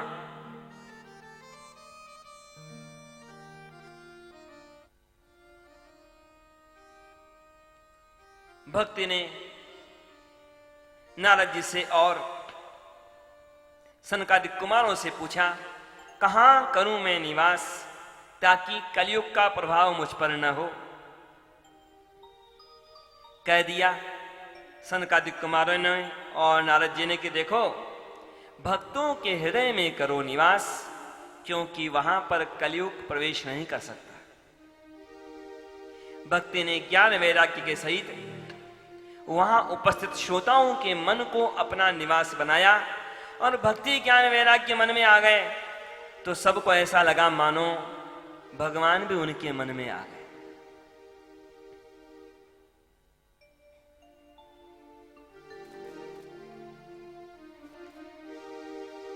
महिमा का गान कर रहे हैं सनकादिक कुमार। नारद जी से कहा,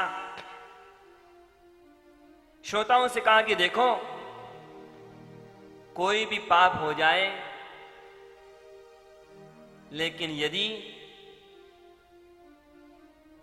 सावधानी पूर्वक, तन्मयता पूर्वक, भक्ति पूर्वक श्रीमद् भागवत कथा का श्रवण करे तो उन पापों का परिणाम नष्ट हो जाता है। यहां तक कहा कि कोई व्यक्ति जीवन भर पाप किए हों किसी ने, और पापों के कारण अकाल मृत्यु को प्राप्त हुआ हो, और अकाल मृत्यु के कारण प्रेत बन गया हो, पापों के कारण प्रेत बन गया हो, वो प्रेत भी सुन लेवे भगवान की कथा तो भी वो प्रेत भी पापों से मुक्त हो सकता है।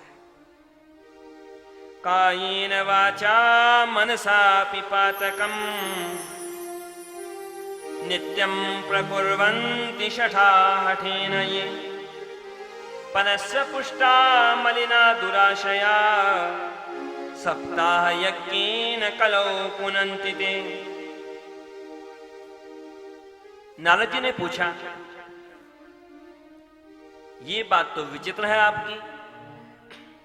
कोई आदमी पाप कर देवे गलती से जान के जैसे भी, लेकिन जिस जीवन में उसने पाप किए हों उस जीवन में उसने पश्चाताप किया नहीं, प्रायश्चित किया नहीं, और मरने के बाद अब प्रेत बन के सुन ले कथा तो क्या परिणाम। ये बात तो मेरी बुद्धि में नहीं समझ में आती।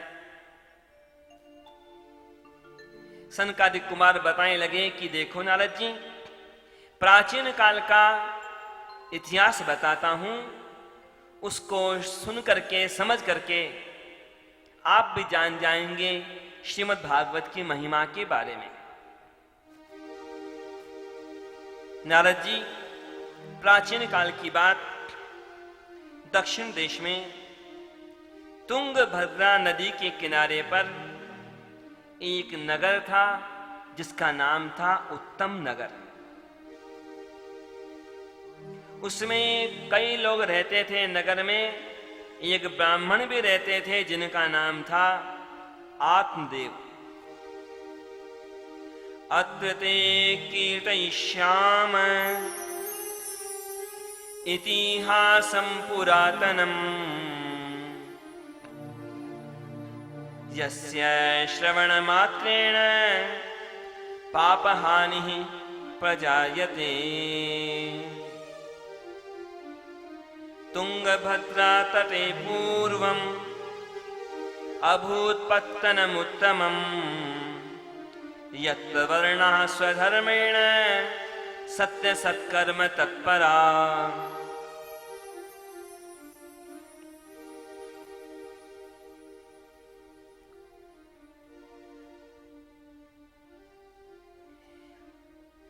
सनकादिक कुमार बताने लगे आत्मदेव के बारे में कि वो आत्मदेव बड़े विद्वान, नियमों के पालन करने वाले, उनकी पत्नी का नाम धुंधुली। आत्मदेव के पास बाकी सब कुछ अनुकूल था, पर एक कमी थी, संतान नहीं थी। पुत्र नहीं, पुत्री नहीं। अब कई बार ऐसी हालत होती है कि खुद का ही मन कमी की ओर जाता है और कई बार खुद का ध्यान न जाए तो लोग ध्यान दिला देते हैं।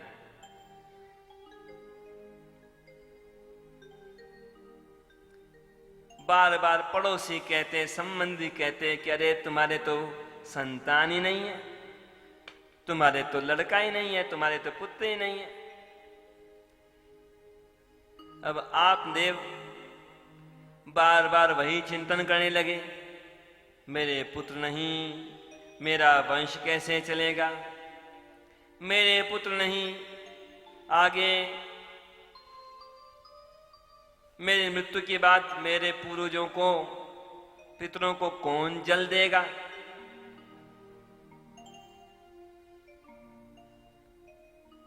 अरे जो कमी है संसार में किसी के, उस कमी के बारे में क्या सोचते हो? जो सामर्थ्य है उसका उपयोग तो कर लो। पर संसार की बड़ी विडंबना है, जो है पास में उसका उपयोग नहीं करते लोग, जो नहीं है उसी की चिंता करते करते दुबले होते रहते हैं।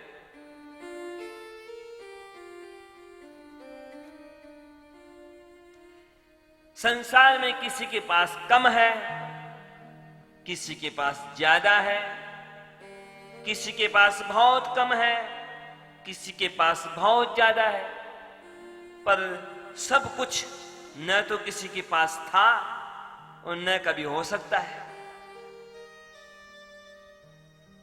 कोई न कोई कमी तो बनी ही रहेगी, यही तो संसार है। हो सकता है कोई बहुत धनवान हो, पर जरूरी नहीं कि धनवान है तो गुणवान भी हो। कोई बहुत गुणवान है, पर जरूरी नहीं कि वो स्वस्थ भी हो। कोई बहुत स्वस्थ हो, पर जरूरी नहीं कि वो दिखने में भी सुंदर हो। हो सकता है कोई बहुत सुंदर हो, पर जरूरी नहीं कि वो बुद्धिमान भी हो। किसी एक विषय में भी आगे होना बहुत कठिन, और सब विषयों में तो कोई आगे हो ही नहीं सकता।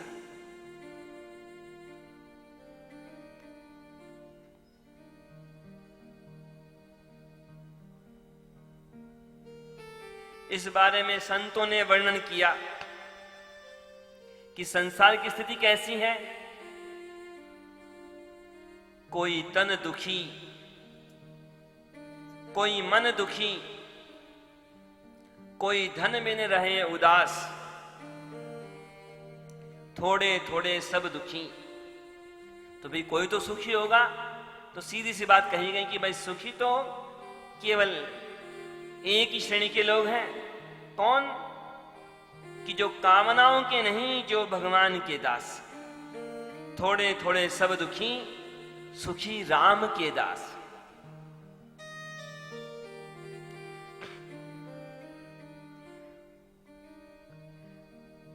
यदि किसी के पास कोई चीज बहुत है तो समझ लो उसने कभी पूर्व जन्म में उस वस्तु का सदुपयोग किया, इसलिए आज उसके पास वो वस्तु बहुत है, पर्याप्त है।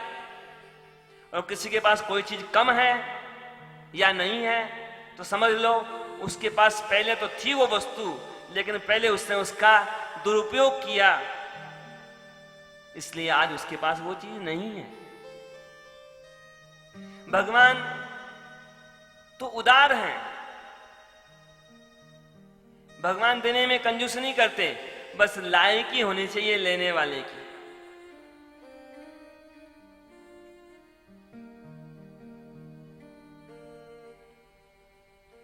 संतान की कामना, संतान की कामना क्या है तो मैं का ही विस्तार। अहंकार होता है पहले कि मैं, फिर मैं के साथ फिर मेरा आता है।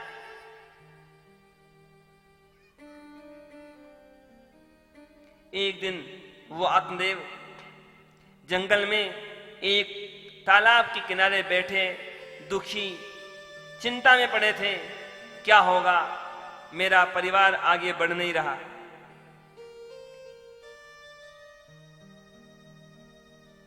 इतने में एक संत आए वहां पर। संत से कहा नहीं कुछ भी आत्मदेव ने, पर संत तो देखते ही समझ गए कि ये तो कोई दुखी आदमी है। और संतों की कृपा की बात क्या कहो, कितने कृपालु, कितने दयालु संत। कुछ नहीं कहा आत्मदेव ने, फिर भी संत तो खुद आगे बढ़ के कृपा करने चले कि भाई कौन हो तुम, क्या है कष्ट तुम्हें। संतों की दयालुता का वर्णन कौन कर सकता है। रामचरितमानस में तो बड़े सुंदर ढंग से वर्णन किया गया।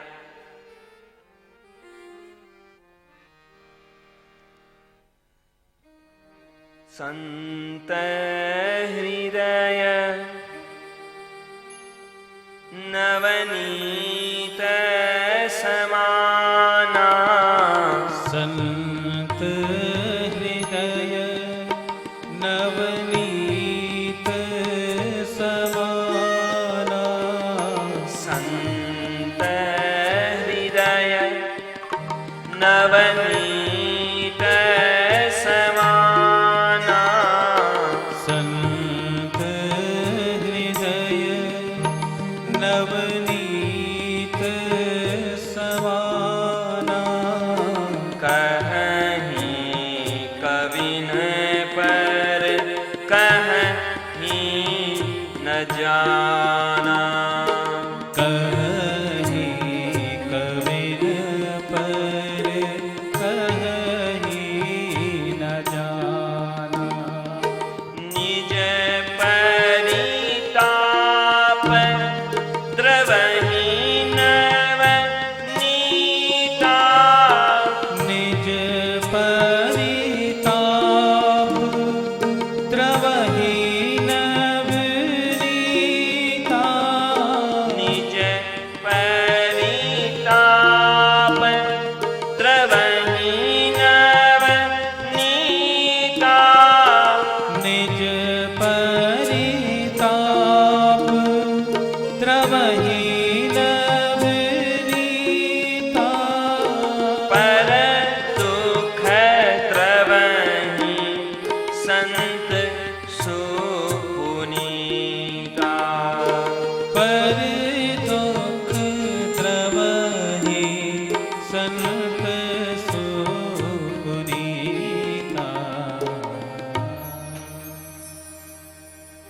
गोस्वामी जी ने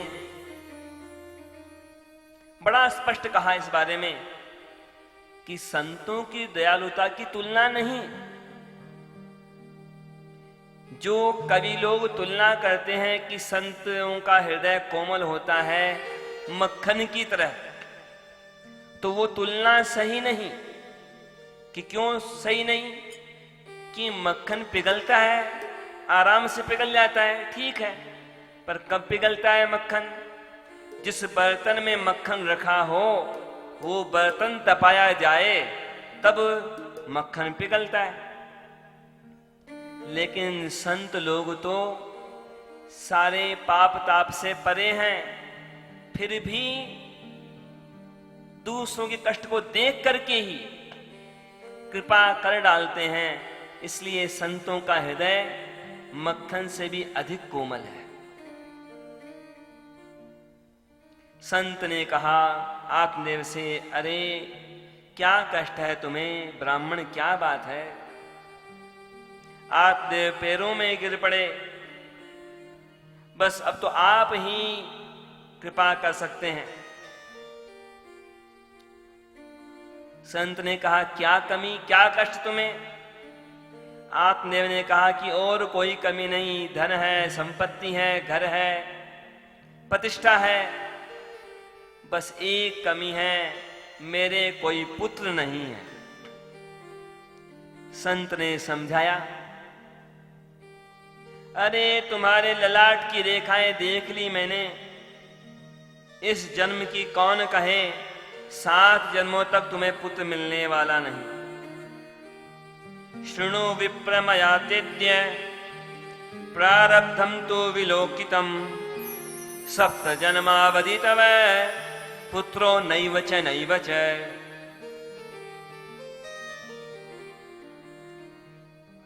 पर आत्मदेव ने तो हट पकड़ ली। आप 7 जन्मों की बात जानते हैं तो उपाय भी जानते हैं।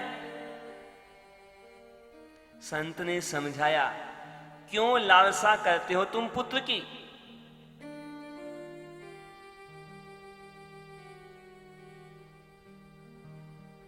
आत्मदेव ने कह दिया, मुझे ज्ञान नहीं चाहिए, मुझे तो पुत्र चाहिए, मुझे उपदेश नहीं चाहिए, मुझे तो जो मांग रहा हूं वो दो।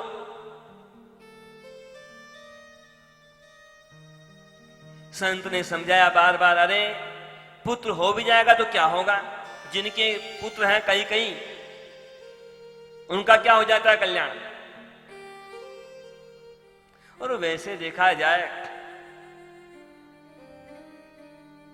तो अब हर व्यक्ति के शरीर में पता नहीं कितनी कोशिकाएं, असंख्य कोशिकाएं उसके शरीर में हर क्षण उत्पन्न हो रही हैं, हर क्षण नष्ट हो रही हैं। हर एक के शरीर में पता नहीं करोड़ों अरबों असंख्य कीटाणु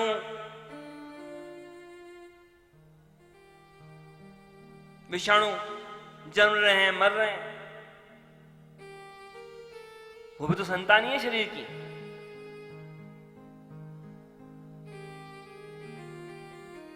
पर लालसा, मैं का विस्तार समझने को तैयार नहीं।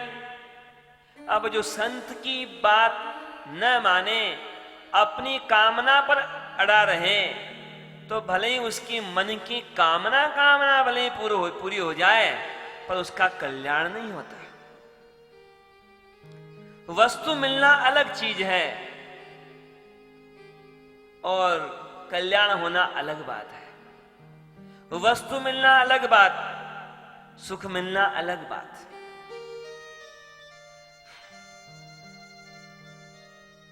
संत ने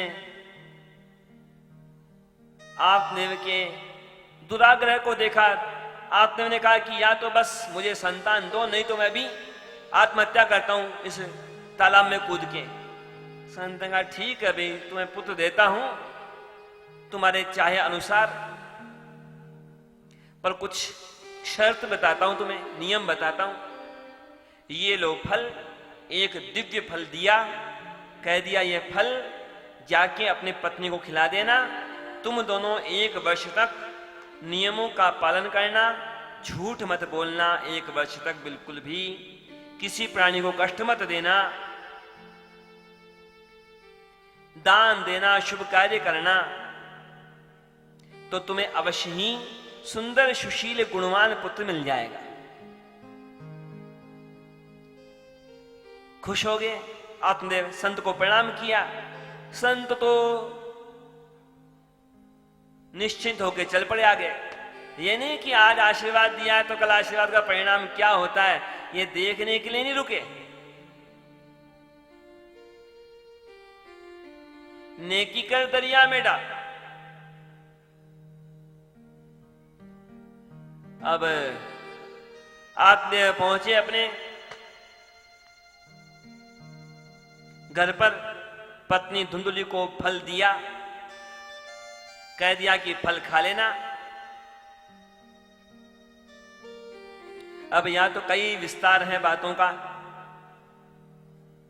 बड़े रोचक ढंग से वर्णन होते हैं कई बार तो। अब धुंधुली को तो कोई लालसा थी नहीं पुत्र की, वो तो उस श्रेणी की थी कि बस खाओ पियो मौज करो, कौन बच्चों को पाले पोसे, कौन जिम्मेदारी लेवे।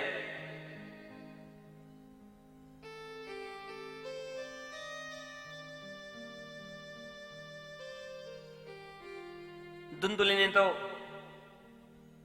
अपनी एक सहेली के समझाने पर भी बस बहाने बनाए और फल खाया नहीं खुद, और फल को फेंके कैसे, इतनी हिम्मत भी नहीं। संत का दिया हुआ फल है, फल की परीक्षा लेने के लिए फल खिला दिया। घर में जो गाय थी उस गाय को, उसकी एक बहन रहती थी उसी गांव में, उस बहन से कह दिया कि देखो तुम्हारे संतान होने वाली है, तुम अपनी संतान मुझे दे देना, मैं तुम्हें धन दे दूंगी। और आत्मदेव ने जब पूछा कि फल खा लिया तुमने, तो धुंधुली ने कह दिया हां खा लिया। 1 वर्ष तक निरंतर सच बोलने का नियम होना था, लेकिन शुरुआत ही झूठ से। साच बरोबर तप नहीं, झूठ बराबर पाप। धुंधुली ने नाटक किया मानो वह गर्भवती हो गई है। आत्मदेव प्रसन्न,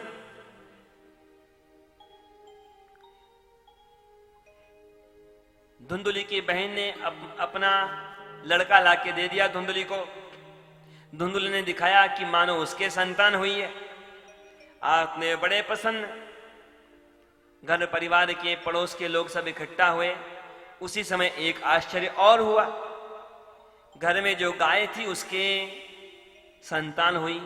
गाय के तो होता है बछड़ा, लेकिन यहां तो मानव के समान बालक उत्पन्न हुआ।